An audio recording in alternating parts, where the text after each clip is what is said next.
एक बार महात्मा ईसा अपने विचार प्रकट करने और प्रश्नों का उत्तर देने के लिए एक सभा में बुलाए गए।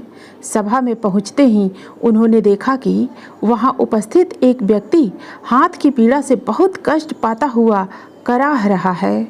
महात्मा ईसा तुरंत उसका उपचार करने में लग गए। उनका यह कृत्य देख विरोधियों ने समझा कि वे सभा की कार्यवाही से कतरा रहे हैं। निदान एक ने व्यंग करते हुए कहा, ईसा, तू तो शास्त्रार्थ करने आया है, फिर उस मुख्य कार्य को छोड़कर हकीमी कैसे करने लगा है? महात्मा ईसा ने बड़े शांत भाव से उत्तर दिया, क्या तुम में से कोई ऐसा है जिसके एक ही भेड़ हो और वह कुएं में गिर जाए तो वह सारा काम छोड़कर उसे निकालने न जाए? मेरा मुख्य काम तो पीड़ितों की सेवा करना है, लोगों का दुख दर्द दूर करने का है। शास्त्रार्थ तथा व्याख्यान तो जीवन के साधारण कार्यक्रम हैं। नमस्कार मित्रों, आज आपके लिए एक बहुत ही सुंदर लेख लेकर उपस्थित हैं। आज का लेख है मानव के रूपांतरण एवं देव मानव बनने की यात्रा। मित्रों, आध्यात्मिक मेधा SQ बहुरंगी एवं बहुआयामी होती है। यह कुंडलिनी महाशक्ति के जागरण के पश्चात ही उपलब्ध होती है। इस मेधा को प्राप्त कर चैतन्य महासागर की गहराई में उतरा जा सकता है तथा अनंत व्यापकता में उड़ान भरी जा सकती है। इससे सूक्ष्मता एवं विभुता दोनों को भेदा जा सकता है। इससे व्यक्ति, वस्तु और परिस्थिति सभी को उसी रूप में जैसे कि वे हैं देखा परखा जाना, एक अनुभव किया जा सकता है। यहाँ पर बुद्धि को नूतन निर्णय की दृष्टि, भाव को विशुद्ध प्रेम की पावनता तथा कर्म को भगवत प्रेरणा मिलती है। इस बिंदु पर भी सब कुछ वैसा ही होता है, परंतु बदले हुए परिष्कृत रूपों में। आध्यात्मिक मेधा यूँ तो बहुआयामी है, परंतु इसके मूल में झांकने पर मुख्य रूप से 2 आयाम झलकते हैं। एक रूपांतरण, ट्रांसफॉर्मेशन, और दूसरा है व्यक्तित्व सीमा के पार, ट्रांसपर्सनल यात्रा। आध्यात्मिक मेधा अपनी इसी विशेषता के कारण IQ एवं EQ से विशिष्ट एवं महत्वपूर्ण है। IQ का तात्पर्य है सामान्य रूप से विश्लेषण या तर्क क्षमता का होना। किसी भी चीज़ को समझने के लिए हमारी बुद्धि कितनी सक्षम एवं समर्थ है। दैनिक जीवन के क्रिया व्यापार में तथा व्यावसायिक जीवन के महत्वपूर्ण मोड़ पर वह अत्यंत सहायक सिद्ध होती है। व्यवहार जगत में इसकी उपादेयता एवं उपयोगिता महत्वपूर्ण है। अतः IQ हमारी तर्क शक्ति है। जीवन में गणित एवं गणना के साथ ही संबंधों की संवेदना के एहसास की भी क्षमता आवश्यक है। हमारी बोध क्षमता ही EQ है। इसके आधार पर पता चलता है कि हम जीवन में कितना अनुभव एवं बोध करते हैं तथा हमारी बोध क्षमता कितनी प्रबल है। इसकी अधिकता हमारी सुदृढ़ EQ को दर्शाती है।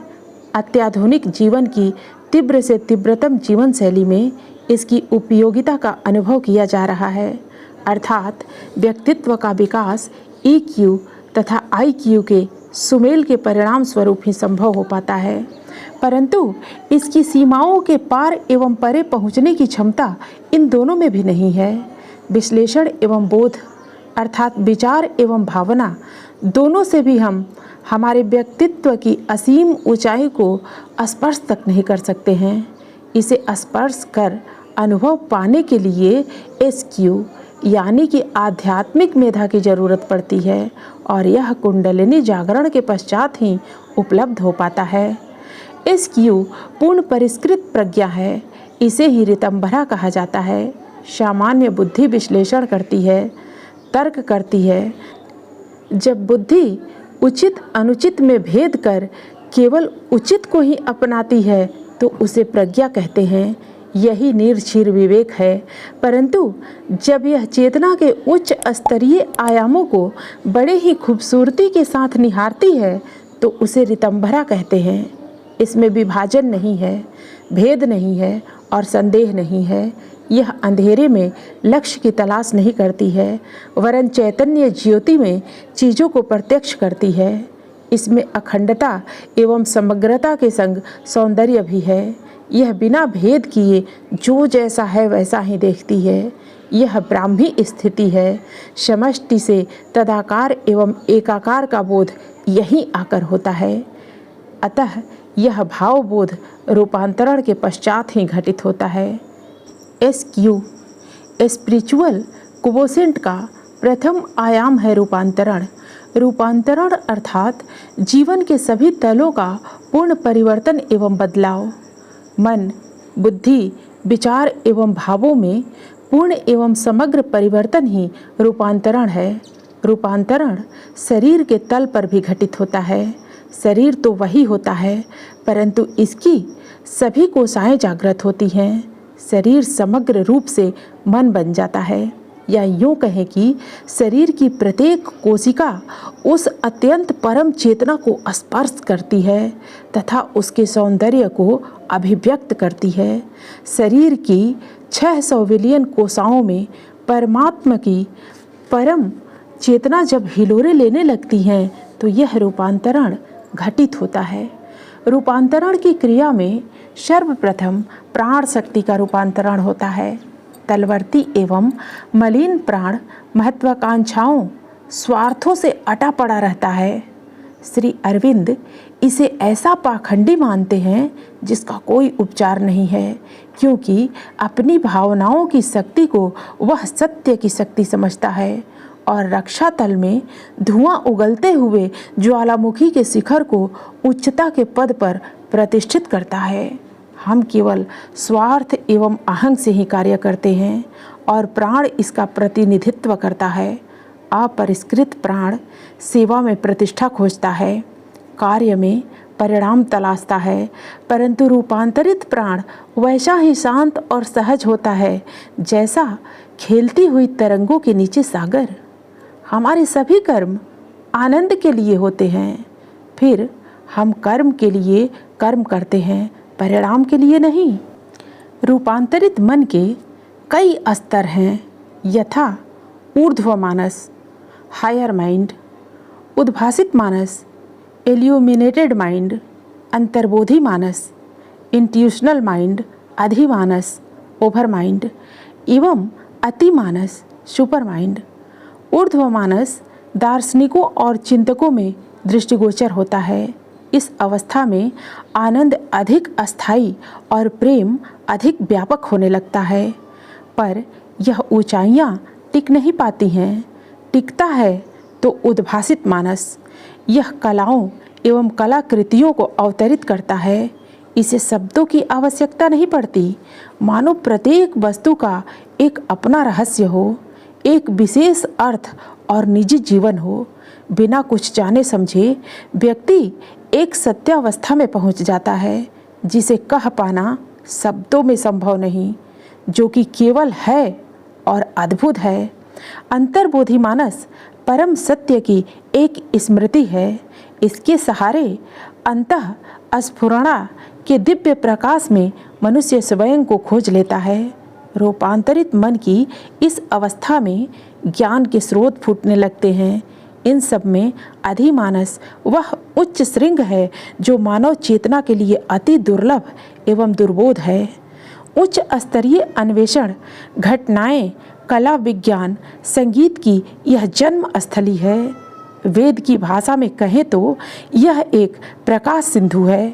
अधिमानस देवताओं का देश है, जहाँ मनुष्य केवल भगवत कृपा से ही पहुँच पाता है।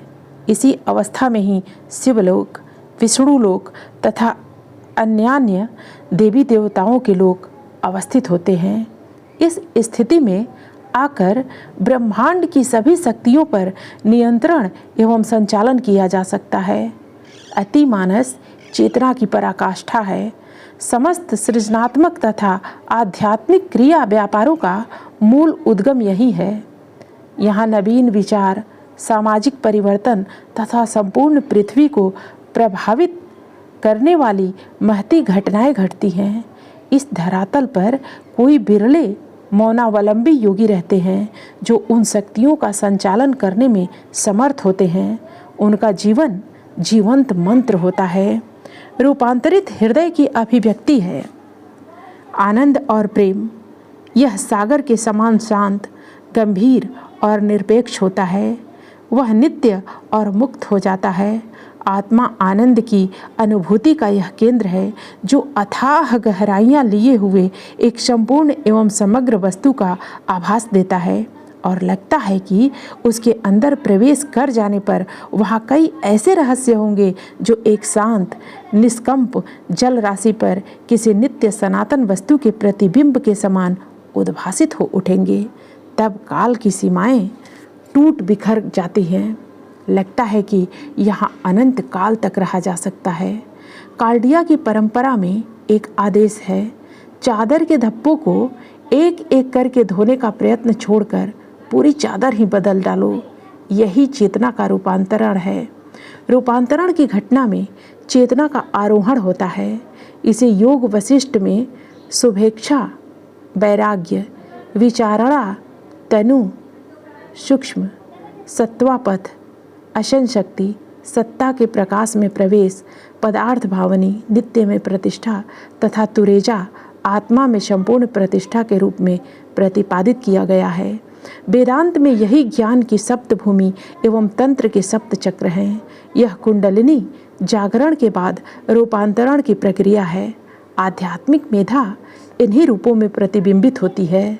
रूपांतरण से शरीर, मन, प्राण, बुद्धि एवं हृदय की मलिनता धुल जाती है और इसके तल बदल जाते हैं। यह अनुभव से जाना जा सकता है। रूपांतरण के बाद रूपांतरित एवं पवित्र चेतना अपने सारे बंधनों को तोड़कर, सारी सीमाओं को लांघकर असीम एवं विराट की उड़ान भरती है। यही ट्रांसपर्सनल अवस्था है जिसमें चेतना सब दिशाओं में नीचे ऊपर चारों ओर फैलती है और प्रत्येक दिशा में उसका अनंत विस्तार होता है। चेतना के मुक्त हो जाने पर योगी शरीर में नहीं बल्कि इस असीम ऊंचाई, अथाह गहराई और अपरिमित विस्तार में सदा निवास करता है। उसकी चेतना का आधार होता है अपार शून्य अथवा नीरवता, परंतु उसमें शांति, मुक्ति, शक्ति, ज्योति, ज्ञान और आनंद सभी का अपने दिव्य स्वरूप में अभिव्यक्त होना संभव होता है। रूपांतरण से व्यक्तित्व निखर उठता है और चेतना ऊर्जान्वित हो उठती है तथा यह अपनी व्यक्तित्व की सभी क्षुद्रताओं को तोड़कर अपने अंदर से भागवत सौंदर्य को अभिव्यक्त करती है। यह सौंदर्य ही आध्यात्मिक बुद्धि या मेधा एसक्यू है। इसकी उपलब्धि से मानव देव मानव बन जाता है और इस शरीर में रहते हुए भी वह अनंत अंतरिक्ष का नागरिक बन जाता है। यह दिव्य क्षमता सभी में विद्यमान है, परंतु इसे विषय वासनाओं की क्षुद्रता को रूपांतरित करके ही पाया जा सकता है। अतः इसके लिए हमें अपने मन, बुद्धि एवं भावना को पवित्र एवं निर्मल करना होगा। मित्रों, फिर मिलते हैं अगले प्रस्तुति में नए लेख के साथ। धन्यवाद।